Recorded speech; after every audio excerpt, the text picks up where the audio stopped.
Hello friends, 7th standard சயின்ஸுக்கான annual exam original question. இதில் இருக்கக்கூடியது மட்டுமே படித்தா போதுமா? இந்த வருஷம் நம்ம ஆனுவல் எக்ஸாமுக்கு அட்டன் பண்ண வேண்டிய எல்லாமே அட்டன் பண்ணலாமா அப்படின்னு கேட்டால், கண்டிப்பாக நீங்கள் ஒன் வேர்டை பொறுத்த வரைக்கும், ஏன்னா 15 2 மார்க் கேட்பாங்க, அதுக்கு முன்னால் ஒன் வேர்டு சொல்லிடலாம். ஒன் வேர்டை பொறுத்த வரைக்கும் 20 ஒன் வேர்டு அப்படின்னோம்னா 20மே நீங்கள் புக் பேக் மட்டுமே படிச்சிங்கன்னா போதும்.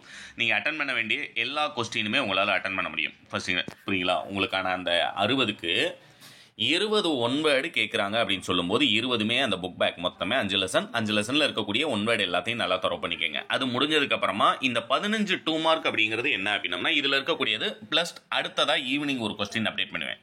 இந்த 2 மட்டுமே உங்களுக்கு போதுமானதாக இருக்கும். எக்ஸாமில் அட்டன் பண்ண வேண்டிய அந்த 2 மார்க் கொஸ்டின் எல்லாத்தையுமே அட்டன் பண்ணுறதுக்கு 2 மார்க் அண்ட் 5 மார்க் ரெண்டுக்குமே. புரியுங்களா?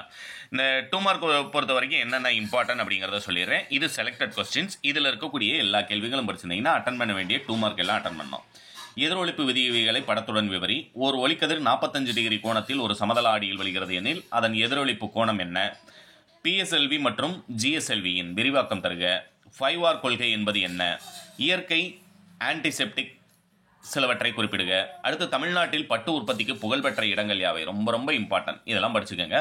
அது மாதிரி உரை ஆவண மென்பொருள் பயன்கள் யாவை? இது போக இம்பார்ட்டன்ட் கொஸ்டின் லெசன் வைஸாக 5 லெசன் தான் இருக்குது. இதில் இருக்கக்கூடிய அதை அப்டேட் பண்ணுங்க அப்படின்னா நெக்ஸ்ட் வீடியோ கண்டிப்பாக நான் உங்களுக்கு அப்டேட் பண்ணிடுறேன். அடுத்து 5 மார்க்கை பொறுத்த வரைக்கும் 5 மார்க்கு இதுவும் நான் அடுத்து அப்டேட் பண்ணுறேன். 2 மட்டுமே போதுமானது. ஏன்னா மொத்தமே 4 லெசன் தானே. பட் இதில் இருக்கக்கூடியது எல்லாமே உங்களுக்கு வந்துடும். சமதள ஆடியில் தோன்றும் பிம்பத்தின் பண்புகளை எழுதுக. 36ல் இருக்கக்கூடியது. நிழலின் பகுதிகள் யாவை? நிழலின் பண்புகளை பட்டியலிடுக. விண்மீன் மண்டலம் சிறுகுறிப்பு வரைக.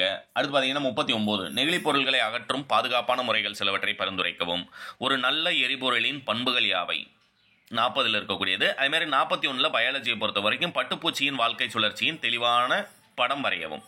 கண்டிப்பாக பட்டுப்பூச்சியினுடைய தெளிவான படம் வரைந்து வாழ்க்கை சுழற்சி 100% எப்பயுமே ஆனுவல் எக்ஸாமில் கேட்கக்கூடியது. ஏன்னா பயாலஜியில் 5 மார்க்கில் அது ஒன்று தான் நமக்கு கேட்க முடியும். அப்படிங்கிறனால அது கண்டிப்பாக கேட்டுருவாங்க. பயோஸ்வாலஜியில். பயோபாட்னியை பொறுத்த வரைக்கும் ஒரு நல்ல எரிபொருளினுடைய பண்புகள், நெகிழி பொருள்களை அகற்றும் பாதுகாப்பான முறைகள் கெமிஸ்ட்ரியில், விண்மீன் மண்டலம் பற்றி சிறுகுறிப்பு வரைக ஃபிசிக்ஸில், நிழலின் பகுதிகள், நிழலின் பண்புகள், சமதள ஆடியில் தோன்றும் பிம்பத்தினுடைய பகுதிகள் ஃபர்ஸ்ட் லெசனில் இருக்கக்கூடியது.